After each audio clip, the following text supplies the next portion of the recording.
I'm the speaker today, and I'm also the introducer today, so it's going to be a really short introduction. This is me. I work for the Bureau of Mines and Geology and have done since 2008. And so when I knew I was going to give a public lecture, I thought about the last time I gave a public lecture when, after the lecture, people said, that was great, I think, but I didn't understand a single word you said. So this time I thought, I'm going to speak English. Geologists are not that great at speaking to humans, but I'm going to do my best. And if you have questions or if I start to speak gobbledygook, just speak up. Might set us behind by 500 million years or so, but that's okay. All right, so tripping on the geology underfoot, I mean that in every sense of the word tripping, because the geology of Montana is fascinating. It's really, this is like heaven for a mapping geologist. And so I'm going to try and convince you of that.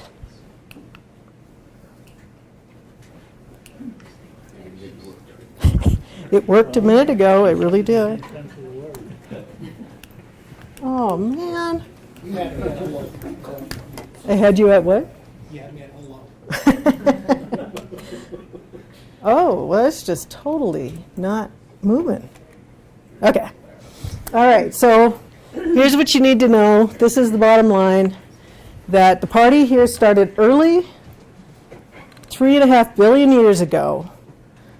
Lots of exciting things happened, and I said it ended late. It's not over yet. It's still going on.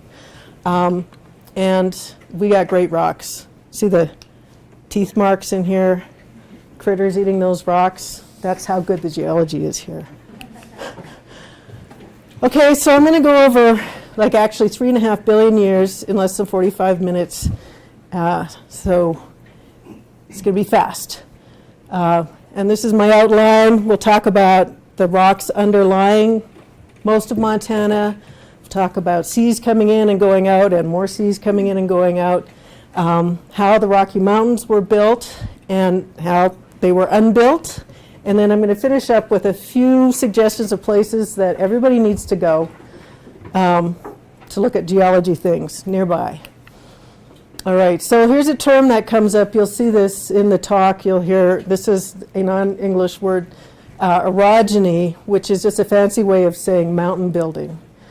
So it occurs when the tectonic plates of the world interact with each other and cause deformation, causing folding, faulting, and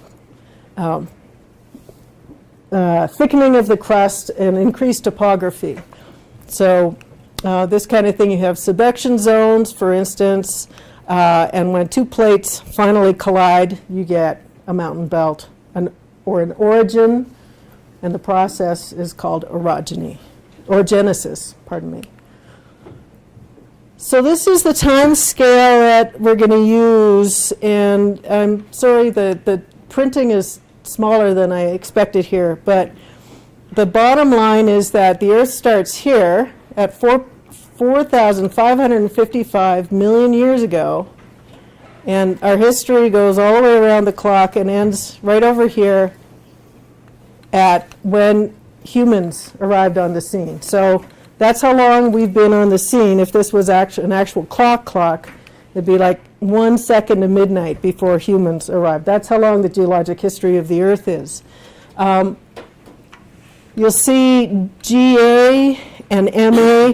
That just means gigaannum and megaannum. That's the way geologists talk about years. We talk about deep time, millions of years. And we can't just say millions of years. We have to say megaannum because that's cool. So that's what that means. Okay, so our oldest rocks are 3.5 billion years old, and they are shown here in red. I show this map because you can really see the red standing out of where the really oldest rocks are exposed. Now those rocks also exist underneath all these younger rocks. But if you want to go see them, you have to go to these exposures. Now, 3.5 billion years ago, we were on something called the Wyoming Craton. I guess Wyoming got there first when it came to naming these blocks. And we were floating around in some ocean or other. It's obvious that we really don't know much about exactly where things were, what was going on 3.5 billion years ago, but we know that we were not attached to the rest of the North American craton back there. So now we're talking about this whole span of history of the rocks of Montana. Just like that. Done. And this is more or less where they are today, these really, really old rocks. The Superior Province is kind of the core of the continent. This is us, the Wyoming Province. The northwest corner of Montana is called the Medicine Hat Block. And these other blocks make up most of the basement of Canada. This map just shows you all this green is where the basement is covered, and you don't see it. And so you have to learn about it through remote sensing techniques, which Mr. Gibson will tell us about sometime. Okay, so if you want to go see these rocks, here's a map that shows more or less where they are in Montana, the Beartooth Mountains, the Beartooth Plateau. That's where the oldest rocks are, like where the ones that were actually dated at 3.5 billion years. Madison Range, Gravelly Range, Gallatin Range, Tobacco Roots, Ruby Range, and the Montana, the Butte Highland Mountains. So those are the closest ones. And if you go there, you will find rocks that look like this. They're kind of ratty looking. For those of you who've been in the Rochester area, you know that these rocks, they're really eroded and they're kind of low rolling rocks that are not very well exposed. The textures in them are kind of squirrely and squishy. Technical terms, squirrely and squishy. Then about 1.8 to 1.7 billion years ago, these old blocks smashed together, kind of like India smashing into the Eurasian plate to form the Himalayas. In fact, it was very similar. They smashed together along this, what's called the Trans-Hudson origin, and something that is recalling the Great Falls tectonic zone and this Vulcan structure, they're the same age. All of these are the same age, and they happened pretty much at the same time. These blocks, probably through plate tectonics, smashed together. We don't know. Now, we're pretty sure that plate tectonics 2 billion years ago was very similar to what it is today. And it formed a supercontinent called Laurentia, and that's a term that's going to come up later on in this talk. So we've come all the way around here, and now we're right there at a big smashing of plates. This is probably what it looked like in those zones that, like these nice purple belts, when they formed, probably looked something like this. So, moving on from there, we had something called the Belt Sea, and it's named for the Belt supergroup of rocks, a very thick pile of sedimentary rocks, which are named for Belt, Montana, where the type section is. And this map here shows where these rocks are exposed today. They go into British Columbia and Idaho. And this was probably a shallow marine to really low-level continental environment for a very long time. And upwards of 17,000 feet, not meters, right, feet, of sediments were dumped into or still exist today. That you can find sections of these rocks that are 17,000 feet thick, which is really, really thick. And when you think about most sediments when they're wet and when they're deposited, they're squishy. And so these were compressed, too, to about less than half of their original depositional thickness. So that was a very, very deep basin existed for a long time, and it just sat there quiet while sediments dumped into it. And today we find these rocks all the way around here, and on our map they are these grays and brown colors, and this kind of more purpley gray, those are the Archean, those are the really old rocks. So the current exposure or extent of the Belt Basin is like this. It was pretty big. And so if you want to go and see the rocks of the Belt Basin, you can see them in a lot of places around here. And this is a no-name peak. This over here, that's Mount Powell, right over here. And this is a pile of belt quartzite on the top of an 8,000-foot peak that doesn't even have a name, between Pikes Peak and Mount Powell. And you can see, I hope, that some of these blocks have ripple marks on them. So the Belt C is now 8,000, 9,000, 10,000 feet high. Oh yeah, here are these ripple marks a little closer up, formed in shallow waters, tides going in, tides going out. Many primary structures in these belt rocks, and probably a lot of you have seen them already. This is Red Mountain. Those are belt rocks up on the top of Red Mountain. This is East and West Goat Peak, belt rocks on the top of East and West Goat Peak. Okay, so those were deposited somewhere in between here and here. And the thing about this ocean is that we don't know what was the west bank of this ocean. It was, presumably it was an ocean that had shores on all sides. That's common. But the west shore is gone. It was rifted off of Laurentia and drifted off. Now, probably the most popular theory of what was attached to us during belt times is that it was Antarctica and Australia, and this was a theory that was first proposed back in 1991, and they called it the SWAT hypothesis, which stands for Southwest U.S. East Antarctica Connection, and I think that's there should be a punishment for that. But back in those days, I was slogging through the swamps of Tasmania, western Tasmania, pulling leeches off my legs and wondering what I was doing there, but I managed to jump on the bandwagon, and I proposed that the rocks of Tasmania, this is southern Australia, this is where Melbourne is, there's Tasmania, it was connected to Antarctica and Australia, and I proposed that it probably would have come from somewhere around, actually, Calgary.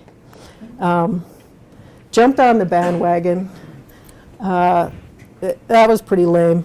Nowadays, it's been proposed that Siberia was next to where we are today, and this is actually not a very popular theory. It was proposed by Jim Sears at University of Montana. He's got some pretty compelling evidence. And so here's Montana, and he would connect it with the Siberian Craton. He's got some very specific structures that he thinks he can trace from one continent to the other. But the bottom line is we don't know where the rest of Montana, where it went, where it is. But moving on, for the next 600 million years or so, the seas came in, the seas went out, seas came in. It was, for somebody like me, kind of a downtime. In early Cambrian times, so this is right after the burst of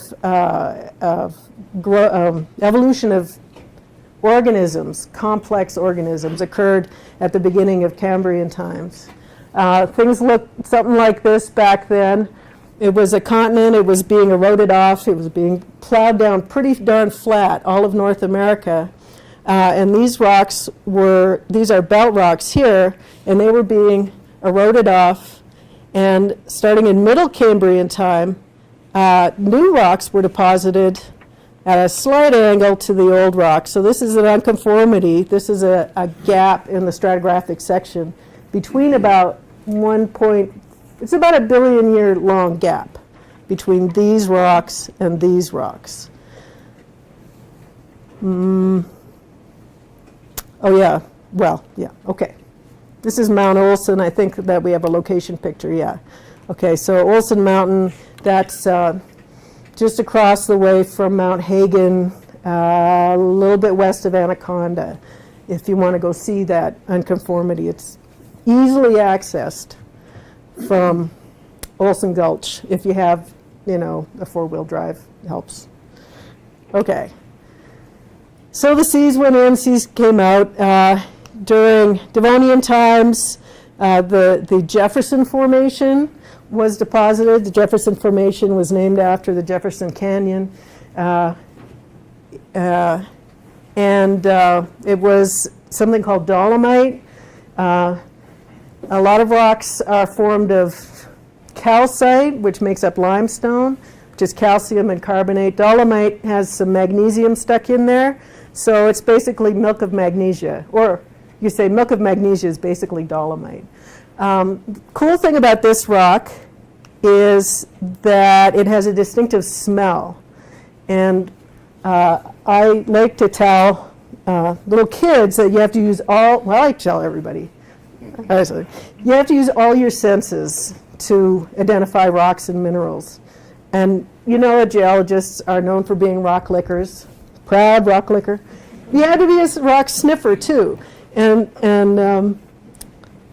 when you see a dark carbonate-looking rock and you have to identify it, first thing you're going to do around here is you're going to bang on it and you're going to sniff it. And it's going to smell, if it smells like petroleum, smells like oil or gas, probably Jefferson. So if you see me out there, if you see any people out there sniffing rocks, this is what's going on.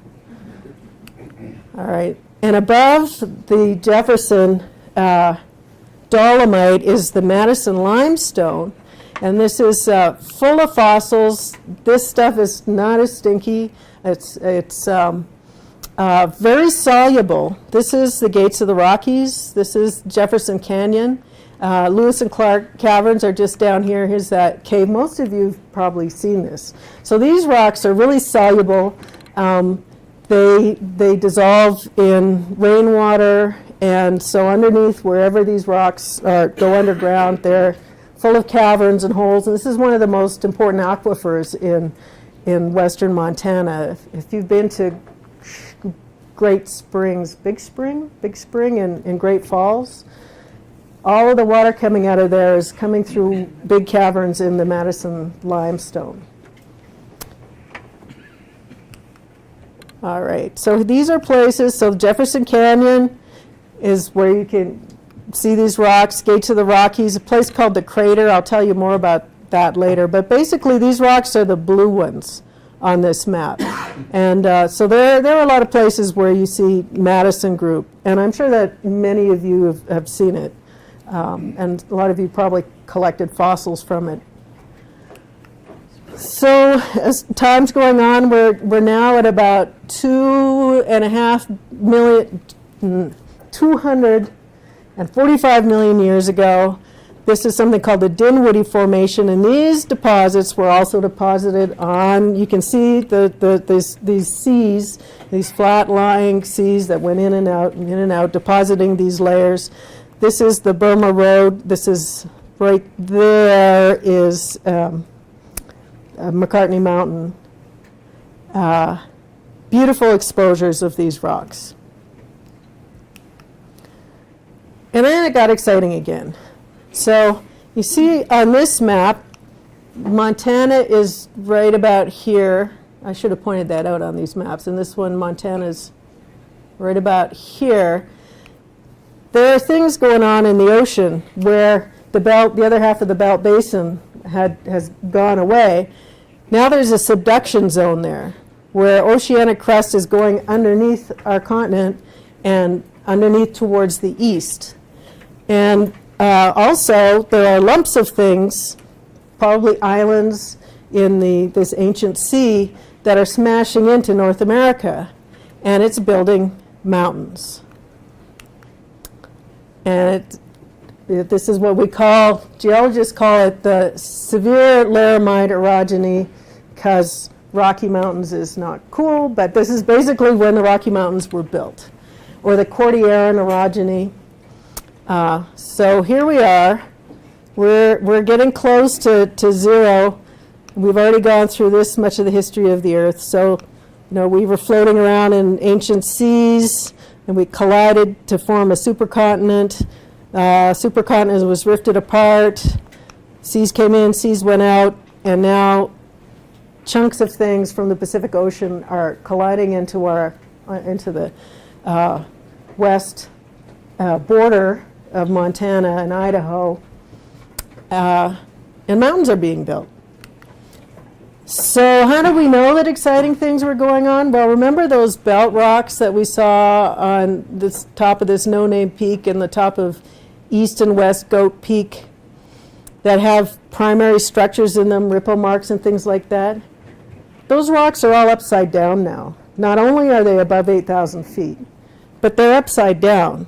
And this is the top, this is outcrop on the top of this mountain here, and these are structures that were formed by currents and waves in the Belt Ocean. And they're actually casts of those structures. These ripple marks are upside down, so they look more like that. Something pretty exciting had to be happening to do that. Not just bring them way up, but flip them over too. And so all the way along the Flint Creek Range through the Anaconda Range, the belt rocks are upside down. In fact, all of the other, many of the other rocks are upside down as well. Another way we know that exciting things were going on is that there's a lot of deformation of the cover rocks. You get folds. I bet you many of you have seen this outcrop. This is off the Burma Road. So you get folds that you can see on an outcrop scale and folds that show up on Google Earth here. This is Frying Pan Gulch, which is just northwest of Dillon. This is an unnamed hill that is just north of the spires, the Humbug Spires. So you can pick these structures out from space that showed that there was a lot of collision, a lot of deformation going on during that time. So that's why we know it was exciting. Also, the Boulder Bath formed at that time. So remember this diagram here. There was melting that goes on as you thicken the crust. Well, that's what the Boulder batholith is the rocks were melted during subduction, and most of that melt just stayed underneath, stayed in the crust, and crystallized slowly. We think at least 5 or 6 miles deep, miles or kilometers deep beneath us. And now these rocks are exposed at the surface, obviously. How am I doing? Oh my God. We've gone through like 3 billion years. Almost 3.5 billion years. I better slow down. Do I have any, no? Okay, so here's the Boulder batholith. All of that magma that was crystallized underneath, within the crust during this orogenesis, during mountain building. And the Idaho batholith includes a lot of Idaho. It includes part of Montana as well. So we had collision, plates crashing together. This thickened the crust. And as the crust was thickening, it meant that the heat from within the earth rose up and caused weakening at the base of the crust.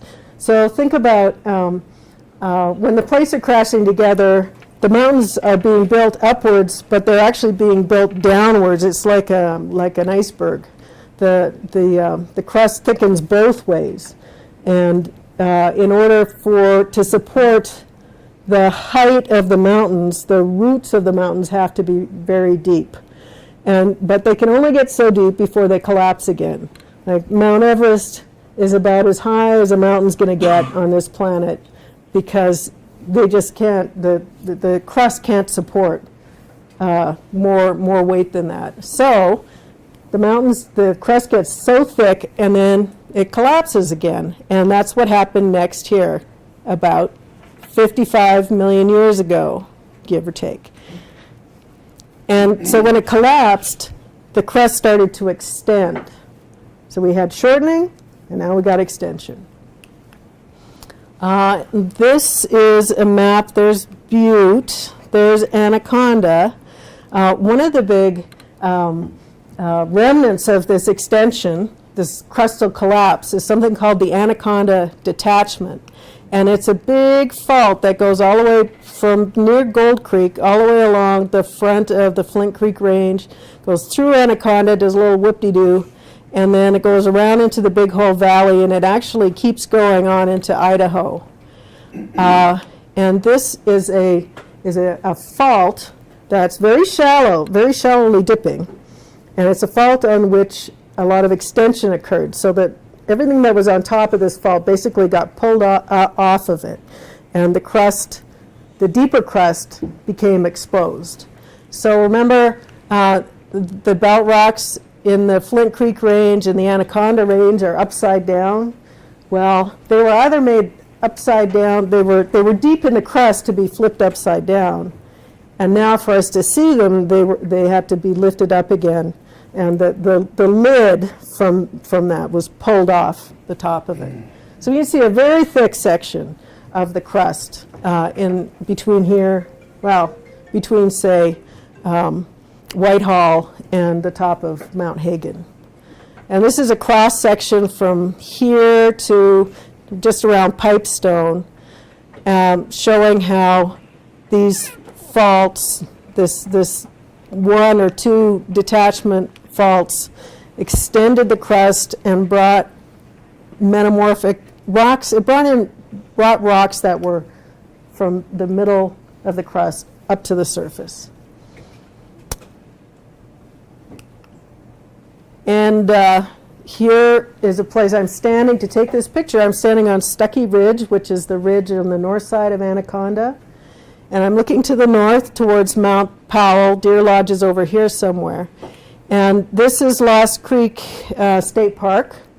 And a lot of you will have been there. And you know that the rocks there are hard. There's a lot of granite there. There's a lot of metamorphic, cooked up rocks. Well, they're on the footwall. They're on the bottom of that detachment. And these rocks here are on the top of that detachment, and they've been pulled off or slid down this plane that's actually exposed for over a pretty wide area. And also the Mount Hagen, when you look at Mount Hagen, you see this big pointy peak, and then there's an apron, a treed apron. It's a smooth slope that's dipping or inclined towards us, towards the east. That is also actually the surface expression of that detachment. And so these faults are shallowly dipping, and there's long for, 20 million years, this crust extended. And here's Caleb Scarberry, and he's standing on one of these detachment surfaces here. And I don't know if you can read this. I can't even read it. Boy, looks good on my screen. But this arrow says that those striations, which were formed during fault movement, are inclined 18 degrees, which is not very much, towards the north-northeast. So this fault was moving, during this time, was moving towards the north-northeast, and that direction changed over time. But what is really interesting is that the sitting right on top of this fault are actually gravels. They're actually sediments that were being eroded off the highlands, being eroded off the parts of the mountains that were being uplifted, and they were being deposited right on top of this fault surface. And this is another example. This is in the west side of Washoe Park. There's a new little nature hike thingy there. Has anybody seen that? It's really brand new. It's really nice. You go just west of Washoe Park, like you're going out of town, and there's nice little gazebo and a bridge over the river and a paved trail, and you can walk right up and stick your finger on this detachment, and this is what it looks like. Here's the surface, the shallowly dipping surface. It's like that. You can see the striations on it. The other side of it's been broken off by later faulting. We'll talk about that later. And then there's gravel on top of that. These gravels, however, since they're being deposited while the fault is moving, they're getting busted up too.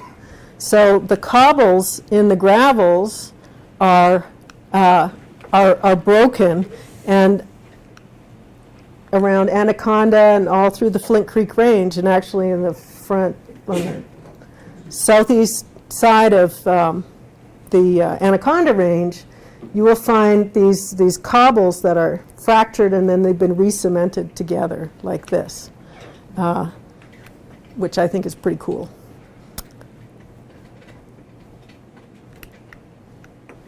And chaos ensues. That's a pun, because some of the rocks that were formed during this, so you've got this fault moving, and you have sediments being deposited on it, and the fault keeps moving, and sediments keep depositing, and eventually you start to redeposit and re-cement these clasts so many times that you end up with rocks that are just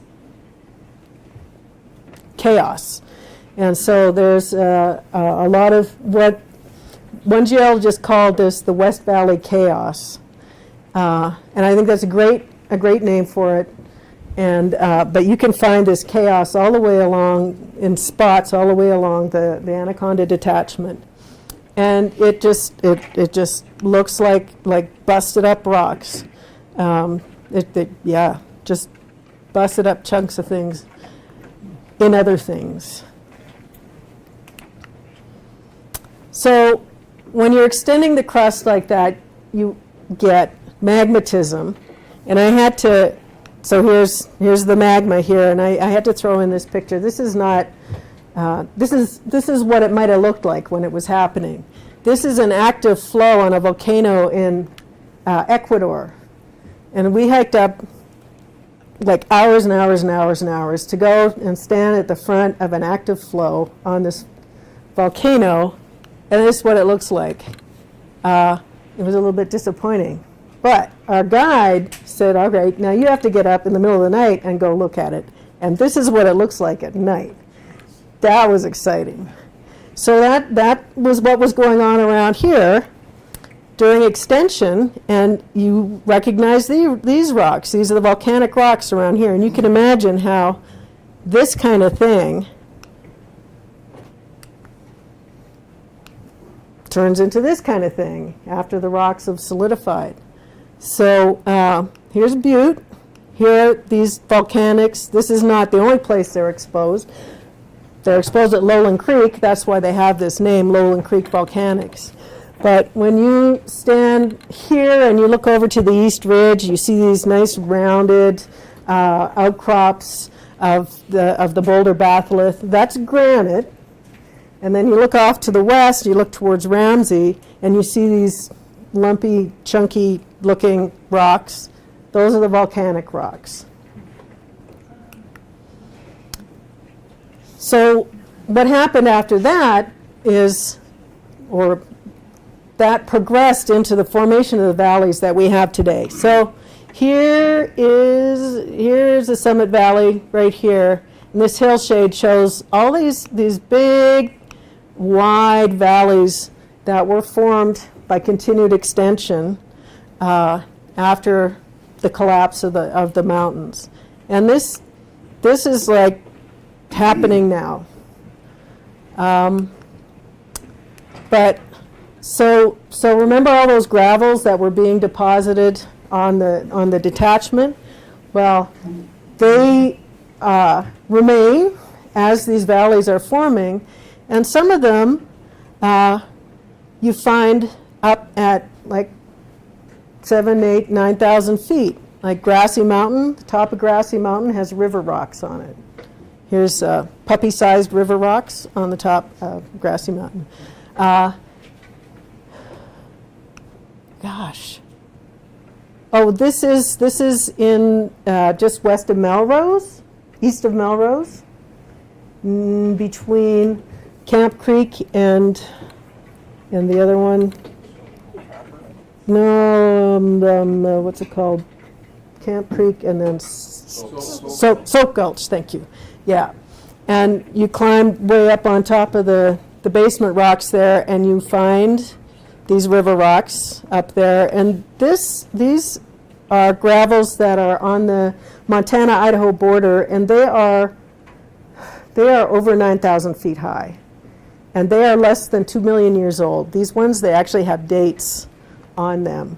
So that means that between the last 2 million years, now remember how long the Earth, this whole Earth clock? 2 million years is like a fingernail. That's how long our valleys have been forming, and that's how much movement we've seen in our valleys in the recent times. Because now obviously the rivers are flowing down in the valleys at 5,000, 4,000, 3,000 feet, but they were up at 9,000 feet.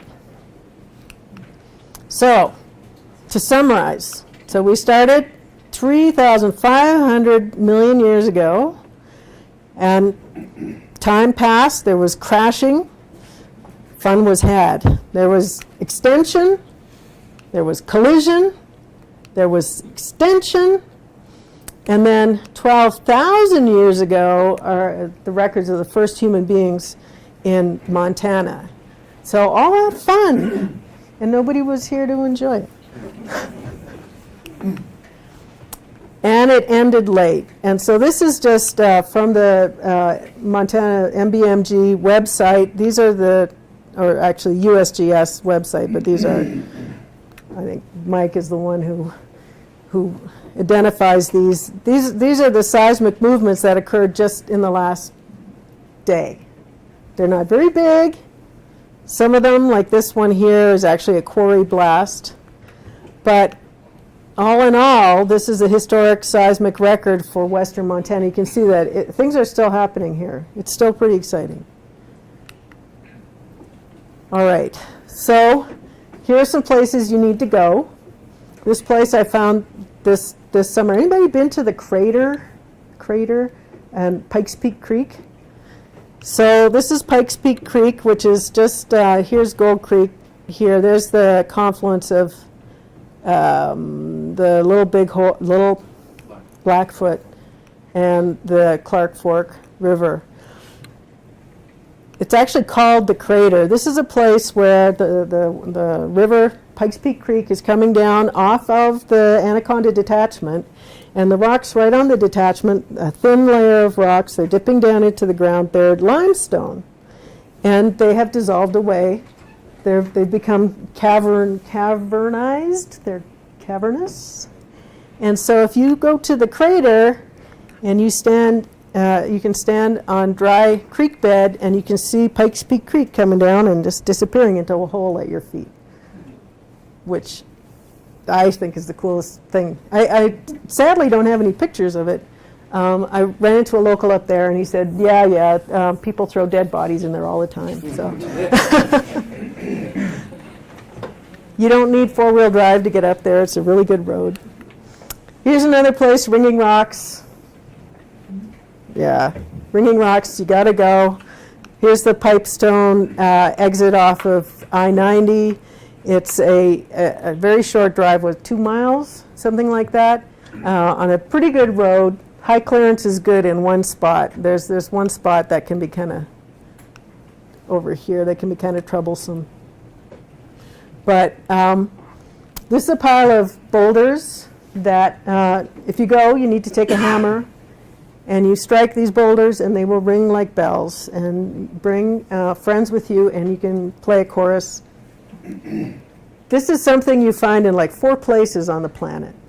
There's ringing rocks in Pennsylvania. There are ringing rocks in northeastern Australia. Wales? There's some somewhere in the UK. I mean, this is just really a special thing. You have to go. You have to go see the West Valley Chaos. I talked about the chaos. And so Blue-eyed Nelly Wildlife Management Area in the West Valley of Anaconda. Anybody?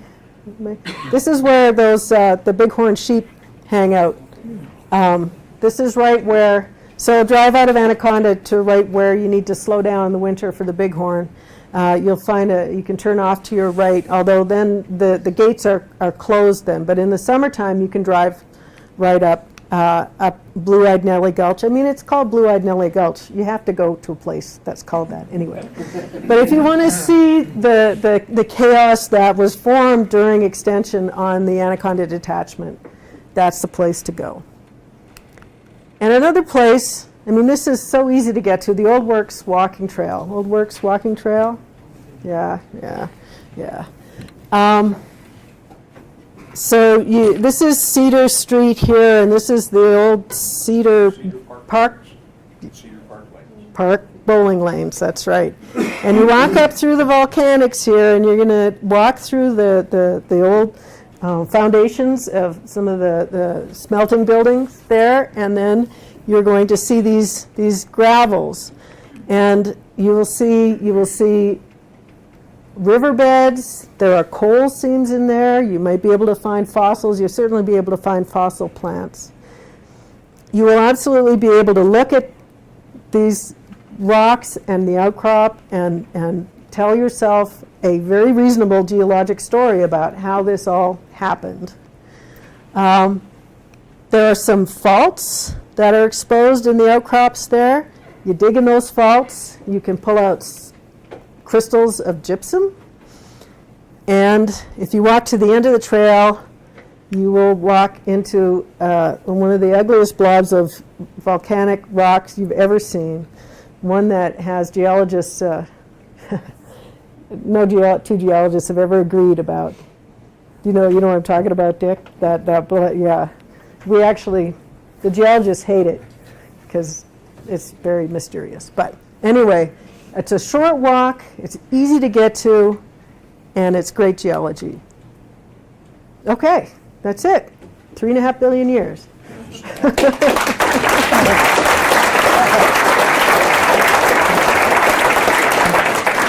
Patrick. What makes the ringing rocks ring? Oh, geez. You want to field that one, Dick? Yeah, there are a number of hypotheses. The one that I favor is they're under tension, and I don't want to spend a long time discussing it, but there's been research done on those in Pennsylvania that has demonstrated. So that's the one I favor, and there's a lot more to it than that. We could have a session on ringing rocks. Public ringing rocks. Yeah, and there's I don't know, oh man, what's John's last name? I always forget his. Gableman, a Montana geologist who just recently gave a talk here about his theory of how they formed, and I find it very compelling. He notes that, I mean, I think that one of the things that everybody can agree on, that these rocks, one of the reasons they can ring is because they're kind of perched in a way that allows them to vibrate freely when you bang on them.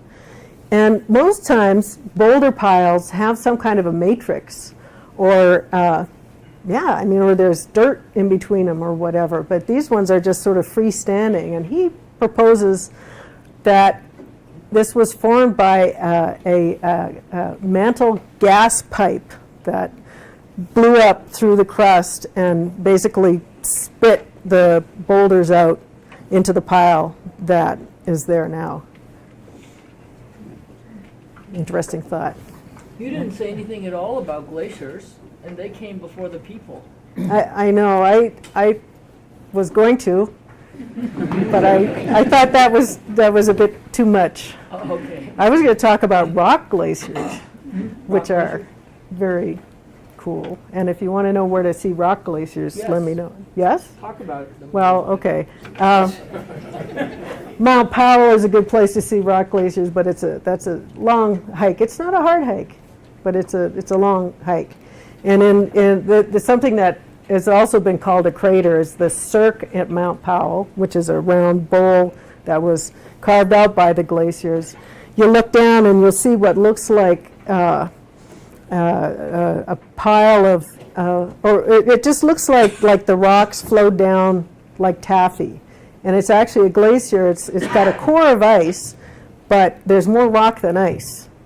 And it moves like glaciers do, and it's there all the time. It's perennially there. If you look on Google Earth, you can see it. There's something that looks very much like a rock glacier in the cirque up at the top of Red Mountain. There's a few around. Where? Big Sky. Big Sky has really good There's an ones. odd one on I-15, just after you make the bend at, what is that? Where they turn out Double and by base, yeah. Yeah. Right before you get the base. Yeah. On the south What's it side. called? Indian Point or Indian Head Rock. Is it really cored with ice? It sure looks like it. I mean, it really looks like I don't know it. if it is anymore, but don't they get deflated after Yeah, a while? yeah. But they still have that odd shape. They have that shape. See there, you don't even have to get out of the car. You can see that.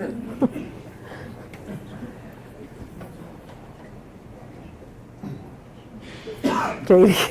I just have the picture that had Caleb, what's the bedrock there? Oh, it's busted up quartzite.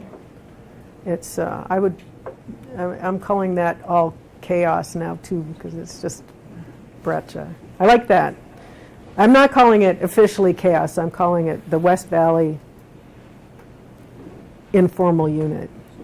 But in my heart, it's chaos. Yeah. You have the tallest freestanding masonry structure in the United States, Right there. Yeah. Yeah. 585 feet.